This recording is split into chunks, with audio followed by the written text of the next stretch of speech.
டெல்லியில் இந்த கார் வெடிப்பு சம்பவத்தை தொடர்ந்து அந்த பகுதியில் கடும் பரபரப்பு இருக்கிறது. முதல்ல இது எங்கே நிகழ்ந்தது அப்படின்றத நம்ம பார்க்கலாம். டெல்லியினுடைய மிக முக்கியமான இடங்கள் அப்படின்னா குடியரசுத் தலைவர் மாளிகை, அதே நேரத்தில் பிரதமர் தங்கியிருக்கக்கூடிய இடம், அதே நேரத்தில் நம்முடைய நாடாளுமன்றம் இருக்கக்கூடிய வளாகம், அதுபோல் செங்கோட்டையும் மிக முக்கியமான ஒன்று. இது எல்லாமே டெல்லிக்கு வரக்கூடியவர்கள் சென்று வெளியில் பார்க்கக்கூடிய ஒன்றாக இருக்கிறது. செங்கோட்டைக்கு காமன் மேனும் போகலாம், பார்க்கலாம். அங்கே மத்திய தொழில் பாதுகாப்பு படையினர் இருப்பாங்க. அவங்க சென்று அவங்க புகைப்படமெல்லாம் எடுத்துக்கொள்வார்கள். இந்த செங்கோட்டையினுடைய சிறப்புகள் என்னன்றதை பார்க்கலாம். இப்போ நீங்கள் பார்ப்பது தான் ஓல்ட் டெல்லியில் இருக்கக்கூடிய ரெட் ஃபோர்ட் என அழைக்கப்படக்கூடிய செங்கோட்டை. ஸோ இதை வச்சு தான் நாங்கள் கோட்டையை பிடிப்போம் அப்படின்னு கட்சிகள் சொல்லுவது. இதனுடைய வரலாறு அப்படின்றது இது எப்போ கட்டி முடிக்கப்பட்டது தெரியுமா? 1648 கட்டி முடிக்கப்பட்டது. கிட்டத்தட்ட 350க்கும் மேற்பட்ட ஆண்டுகள் அது நீடித்து நிலைத்து வருகிறது. முகலாய அரசர் ஷாஜகான் ஆக்ராவிலிருந்து டெல்லிக்கு தன்னுடைய தலைநகரை மாற்றுவதனுடைய அடையாளமாக இந்த செங்கோட்டையை கட்டினார். அதன் பிறகு வந்த ஆங்கிலேயர்கள் இங்கே சில காலம் இருந்தாங்க. ஃபர்ஸ்ட் அவங்களுக்கு கொல்கத்தா தலைநகர் மாதிரி வச்சிருந்தாங்க. அப்போதும் இங்கே சில அலுவல்களை வைத்திருந்தார்கள். ஆங்கிலேயர்களும் இங்கே இந்த செங்கோட்டையின பல புதிய பகுதிகளை கட்டியிருந்தார்கள். இதில் இந்த செங்கோட்டையினுடைய ஒரு குறிப்பிட்ட பகுதி யுனெஸ்கோவுடைய அங்கீகாரத்தை பெற்றிருக்கிறது. அந்த அளவுக்கு சிறப்பு வாய்ந்த பகுதி. சரி, இதனுடைய சமீபத்திய வரலாறு என்ன தெரியுமா? இந்தியா சுதந்திரம் அடைந்த போது முதல் கொடியை முன்னாள் பிரதமர் ஜவஹர்லால் நேரு 1947 ஆகஸ்ட் 15 அன்று செங்கோட்டையில் தான் ஏற்றினார். இப்போதும் ஒவ்வொரு சுதந்திர தினத்துக்கும் நம்ம பார்க்குறோம், பிரதமர்கள் இப்போது நம்ம பார்க்கக்கூடிய காட்சி, டெல்லி முதலமைச்சர் பாதிக்கப்பட்ட நபர்களை மருத்துவமனையில் சந்தித்து ஆறுதல் தெரிவித்து வருகிறார். அந்த காட்சிகளை நாம் பார்த்து வருகிறோம். டெல்லி முதல்வர் ரேகா குப்தா பாதிக்கப்பட்டவர்களை சந்தித்து ஆறுதல் தெரிவித்து வருகிறார். டெல்லி கார் வெடிப்பு சம்பவத்தில் பாதிக்கப்பட்டு மருத்துவமனையில் அனுமதிக்கப்பட்டிருக்கக்கூடிய நபர்களை சந்தித்து டெல்லி முதலமைச்சர் ரேகா குப்தா ஆறுதல் தெரிவிக்கக்கூடிய காட்சிகளை நாம் பார்க்கிறோம். இந்த செங்கோட்டை பகுதியினுடைய சிறப்பு என்ன அப்படின்னா, சுதந்திரம் பெற்ற பிறகு முதல் தேசிய கொடி அங்கே ஏற்றப்பட்டது அப்படின்றத நம்ம பார்க்குறோம். 1947 ஆகஸ்ட் 15. ஒவ்வொரு சுதந்திர தினத்துக்கும் பிரதமர்கள் இங்கே கொடியேற்றி வைத்துவிட்டு அதன் பிறகு நாட்டு மக்களிடம் உரையாற்றுவார்கள். இங்கே அணிவகுப்பு நடக்கும் அப்படின்றதெல்லாம் நம்ம பார்க்குறோம். சரி, இதுதான் செங்கோட்டை, ரெட் ஃபோர்ட் அப்படின்னு அழைக்கப்படக்கூடிய செங்கோட்டை. இதனுடைய மொத்த பரப்பு எவ்வளோ தெரியுமா? 255 ஏக்கர். இப்போது எங்கே விபத்து நடந்திருக்கு அப்படின்னா, இதற்கு உள்ளே இருக்கக்கூடிய வளாகத்தில் இல்லை, இதற்கு வெளியில் இப்போது நீங்கள் பார்க்கக்கூடிய இந்த சாலை நேதாஜி சுபாஷ் ரோடு அப்படின்னு அழைக்கப்படக்கூடிய சாலை. இந்த சாலையில் விபத்து நிகழ்ந்திருக்கிறது. ரெட் ஃபோர்ட்லேருந்து வெளியில் வரக்கூடிய இந்த இடம், இது நுழைவாயில் 1. ஸோ இது பக்கத்தில் ஒரு மெட்ரோ ஸ்டேஷன் இருக்குது. ஸோ அது இன்னும் நம்ம டீட்டெயிலாக பார்க்கலாம். இந்த பாருங்கள், மெட்ரோ ஸ்டேஷன் அப்படின்னு தெரியுது. லால் கிலா அப்படின்றது செங்கோட்டை அப்படின்னு அழைக்கப்படக்கூடியது. ஸோ ஹிந்தியில் லால் கிலா, செங்கோட்டை. ஸோ அந்த மெட்ரோ ஸ்டேஷன் இங்கே இருக்குது. இங்கேருந்து வெளியில் வரக்கூடியது, இந்த லால் கிலாவிலிருந்து வெளியில் வரக்கூடிய பாதையை நீங்கள் பார்க்குறீங்க. இந்த இடத்துல தான் இந்த நிகழ்வு நடந்திருப்பதாக தெரிகிறது. ஸோ அதுதான் இப்போது பார்த்து வருகிறோம். சரி, இந்த இடம் எப்படி இருக்கும் அப்படின்றத நம்ம பார்க்கலாம். இதை சுபாஷ் மார்க் அப்படின்னு அழைக்கிறாங்க. பாருங்கள், இதுதான் சுபாஷ் மார்க். நம்ம பார்த்தோம் இல்லையா, அந்த சிக்னல், இந்த சுபாஷ் மார்க் சிக்னல் தான் இங்கே நீங்கள் பார்த்துருக்குது. இங்கே சிக்னல் இருக்கு இல்லையா?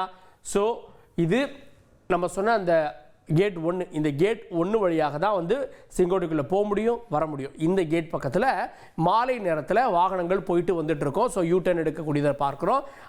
தேவையான நேரங்களில் இதை திறந்து விடுவாங்க, அடைச்சிருவாங்க அப்படின்றது நம்ம பார்க்குறோம். ஏன்னா இங்கே இதற்கான பேரிகார்டுகள் அமைக்கப்பட்டிருக்கிறது. ஸோ இதில் தான், இந்த பகுதியில் தான் இப்போது இந்த கார் வெடிப்பானது நிகழ்ந்திருக்கிறது அப்படின்றாங்க. இந்த கார் வெடிப்பு நிகழ்ந்ததன் மூலமாக இந்த சாலையினுடைய பின்பகுதி எல்லாமே இப்போ காவல்துறையுடைய கட்டுப்பாட்டுக்கு கொண்டு வரப்பட்டிருக்கிறது. 2 மார்க்கமாக இருக்கிறது இல்லையா, போகிறது வர்றது அப்படின்னு.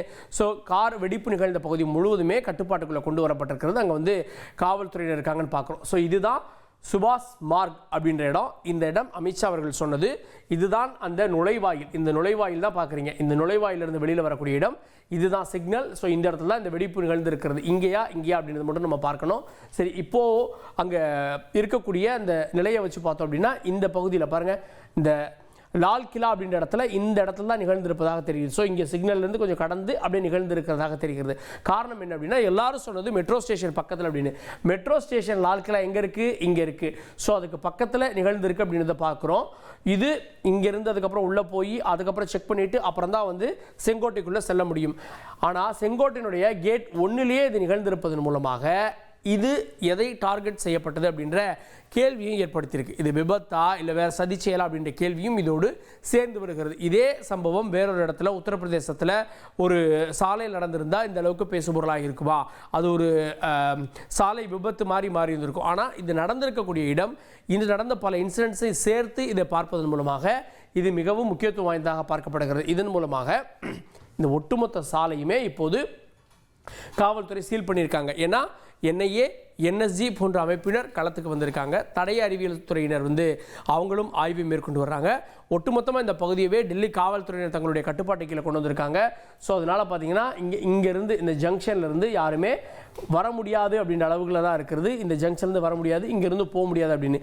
இதற்கு மாற்று ஏற்பாடுகள் இப்படி சுற்றி போகும் மாதிரியான மாற்று ஏற்பாடுகள் செய்யப்பட்டிருக்கிறது. அப்படியே போனால் சாந்தினி சௌக்கு போகக்கூடிய பாதையும் இருக்கிறது. இந்த பகுதியில் இன்வெஸ்டிகேஷன் முடிகிற வரைக்கும் காவல்துறையினர் வேறு யாரையும் அனுமதிக்க மாட்டாங்க. விபத்து நடந்த இடம் அப்படின்றது ரெட் ஃபோர்ட்டுடைய இந்த பகுதி, அங்கே பார்த்தீங்களா, இந்த பகுதியில் நடந்திருக்கு அப்படின்றது தான் குறிப்பிடத்தக்க ஒன்றாக இருக்கிறது. காவல்துறையினர் தங்களுடைய அடுத்த கட்ட விசாரணையை தீவிரப்படுத்தியிருக்காங்க.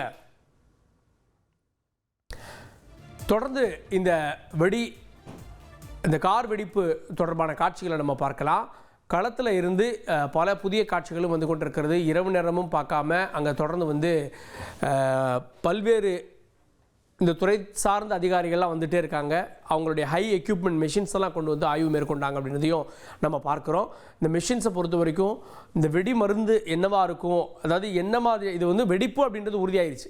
ஸோ அந்த வெடிப்புக்கான காரணம் என்ன அப்படின்றது தொடர்பான ஆய்வுக்காக பல மெஷின்ஸையும் NSG கொண்டு வந்தாங்க அப்படின்றத பார்க்குறோம்.